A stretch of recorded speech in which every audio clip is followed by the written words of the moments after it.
Well, welcome back. I don't know how many of you guys were yelling at your screens. You would remember the title of that show, but it just came to me even as I was finishing up the first lesson or part. The show that we were talking about earlier was called Band of Brothers. It was originally, I believe, an HBO thing, and it's come out on DVDs, and there's some really powerful parts of that. Seeing Easy Company or E Company of the 101st Airborne coming together and really bonding as a unit. Now, there's quite a bit of language, some kind of vulgar stuff in there as well. You think about war and how awful it is, and they chose to portray that part too. But it is powerful to see just the courage that many of them showed under the withering fire that they faced on the front line. Well, as we wrap things up for this first day, I want to talk about a couple things and then we'll be done for today.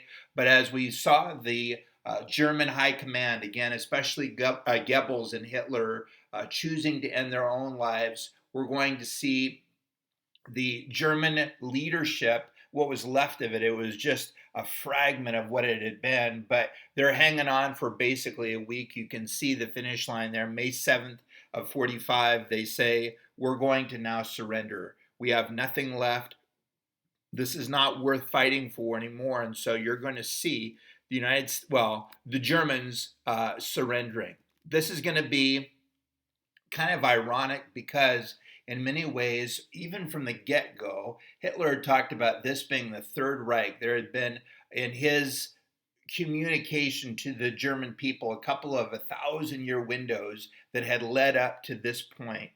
But this was going to be the Third Reich, and they were going to go for another 1,000 years. That they were going to rule the Volk. Talked about before break, the German people were going to be the leading class. They were going to see the importance and the prestige of being German being returned. This Aryan race was going to now rule the world. But the reality was it lasted for about a decade. You're going to see things beginning to crumble, the pieces falling apart. And in the end, the leader of the whole movement is going to be laying dead underneath the streets of Berlin. This is all going to come together on the 7th of May as the Germans surrender. This is going to be called VE Day or Victory in Europe Day. We're going to see this now being a huge celebration. The people of America and around the world are celebrating, but there is the reminder, especially for America, because we had been doing a large part of the fighting in the Pacific, that even though this side of the war was done, this theater was done, this front was now wrapped up, there was going to be another group, another enemy that still remained out there that we were going to have to go over and through to take care of. It wasn't just Germany that was going to be our enemy. The Japanese were still going to be out there. Well, sadly, during this window of time, it wasn't just that the war was coming to an end. That was a big celebration. But even as this was happening, the President of America has also died. You're going to see a guy that had been in office for 13 years. He's the guy that has held the office of president longer than anybody else in history. Now is going to die. He had had a number of health things. Again, I'm sure you'll talk about that next year. But as we've seen, the guy that is going to replace FDR, Franklin Delano Roosevelt, is going to be a guy by the name of Harry S. Truman. Real quick before we get there, here is going to be the streets full of people celebrating the Nazis give up. You can see a number of people very, very excited about it. American flags, just people jubilant about the opportunity to now be done at least with half of the war.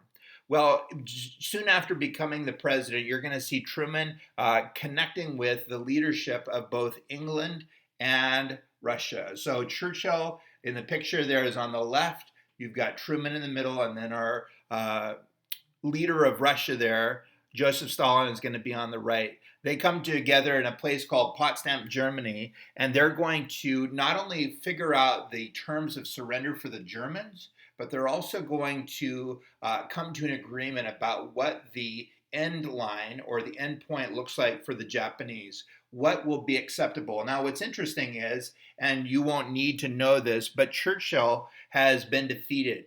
Even during this conference, this connection point, he has in essence, given up control in England. He is no longer going to be the main guy. He's no longer the prime minister. He had seen them through World War II, one of arguably the most important men and people in all of English history. But now we're going to see him being removed, and this is kind of his last hurrah. But the agreement that they're going to come to is Japan has to come to total surrender. They're not going to accept any partial surrender, any kind of agreement wherein the Japanese don't completely give up.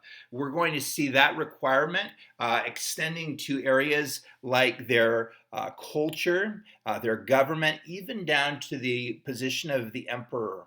The emperor, in many ways, represented a god, the son of God, in their economy. And so, as we've seen, this now reduced him to a man. If the emperor was no longer going to be in power, we're going to see this being a huge blow to the Japanese.